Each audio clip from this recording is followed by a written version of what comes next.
بسم الله والصلاة والسلام على رسول الله. اللهم صل وسلم وبارك على سيدنا محمد وعلى آله وصحبه وسلم. يوم جديد وروتين جديد وطاقة إيجابية جديدة يا حبايبي. حبايبي متابعيني دايما مشرفين ومنورين في قناتي، يا رب ما تحرم من دعمكم لنا أبدا يا رب. تعال النهاردة نشوف الغدا بتاعنا يا حبايبي، يا رب اجعله كده،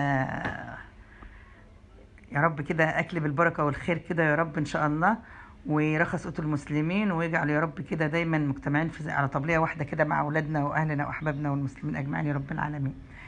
طيب يا حبايبي هنشوفوا عاملين بقى جنبه الحاجة الخضراء بقى والبتنجان والسلطة والحاجات الجميلة. بصراحة هو الأكل ما هو إلا سمك سمك يا جماعة، لا تجيبوا لي فراخ ولا تجيبوا لي حاجات من دي. السمك ده حاجة جميلة جدا، وعاملاه النهاردة بتتبيلة جميلة قوي قوي ما شاء الله، في الكبة كده أو في الخلاط. ليمونتين يطازق، بس برضو ما تصوروش معلش، التليفون بتاعي بيهنج بصراحة، ومش بيفوت حاجات كتير قوي. طيب احنا النهارده شوينا السمك بتاعنا، انا ما رضيتش اجيب الفرن وانا بشويه يا حبايبي، قلت النهارده ايه نعمل شويه رز بشعريه مع بعض كده. احنا قبل كده عملنا كتير السمك المشوي مع بعض، واكتركم عارفين انا بشويه ازاي وبطريقتي ايه. قلنا النهارده هنعمل مع بعض ايه شويه رز بشعريه كده جمال ما شاء الله. الشعريه يعني في عندي بيحب رز ابيض ورز بشعريه، بعمل كده وبعمل كده. طيب عملت رز بشعريه اهوت ما شاء الله، بحمر الشعريه تحمير لون ذهبي جميل كده على نار ايه هاديه، عشان ما ايه ما تلسوعش مننا كده وتبقى لونها واحده غامقه واحده فاتحه، لا لازم يبقى كله ايه لون موحد زي ما انتم شايفين يا حبيبي.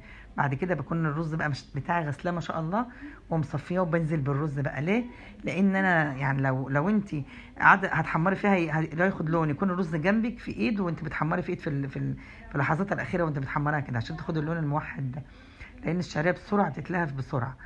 بعد كده بنزل عليها بالرز اهو زي ما انتم شايفين كده يا حبايبي، وبغلفها بقى بالزيت كده والشعريه زي ما انتم شايفين كده على نار عاليه لحد ما شاء الله الرزايه كلها بتتغلف كده، وبتبقى عامل بقى لما تشوفي بقى ما شاء الله ارضيه الحله بتلاقيه عامله حكيكه بقى ما شاء الله كده مقرمشه كده، تاكليها ولا تاكليش الرز. بصراحه الرز بالشعريه ليه طعم تاني، زي برضو زي الرزايه اللي هو الحبه وحبه برضو بيبقى جميل برضو. طيب يا حبايبي ايه كوبايه الرز الابيض بتاعنا بياخد كوبايه ايه ميه، اللي هو الرز الفلاحي بتاعنا المصري. كوبايه الرز بتاخد كوبايه ايه ميه برضو عاديه كده، كوبايه سوائل. يعني لو 3 كوبايات رز بياخد 3 كوبايات ميه، لو 4 بياخد 4 كوبايات كده يعني معروف، لكن البسمتي بياخد 2. بعد كده بنقلبه بقى مع بعضه كده يعني نحط الملح بتاعها ما شاء الله، وبنسيبه على نار ايه يعني عاليه في الاول كده لحد ما بتحس انه بعمل فقاعات كده، بنبتدي نهدي عليه. الرز بصراحه طالع رزايه برزايه مش ملزق، الشعريه مش لازقه في الرزايه، لا كل واحد زي ما انتم شايفين الرزايه متفرده كده وجميله، رز مفلفل وجميل ما شاء الله. وعملنا السمك بتاعنا، بقول لكم عملت التتبيله بقى في الخلاط جميله جدا، توم ني مع شطه مع ليمون، يعني فلفل اخضر او احمر الموجود عندك، مع الليمون مع طبعا الكمون والشطه، وفي الخلاط يعني بكوبايه ميه بتعملي التتبيله دي. بس انا بصراحه ما صورتهاش، كان نفسي اصورها بصراحه جميله جدا. لو وصلتوا معايا المقطع ده يا حبايبي حطوا لكم كومنت حلو كده ولايك جميل يشجع الفيديوهات دي، وفعلوا زر الجرس عشان كل اشعاراتنا توصل لكم باذن الله. واللي ما اشتركش في القناه بتاعتنا يشترك دايما، اشتراككم بيسعدنا وبيفرحنا.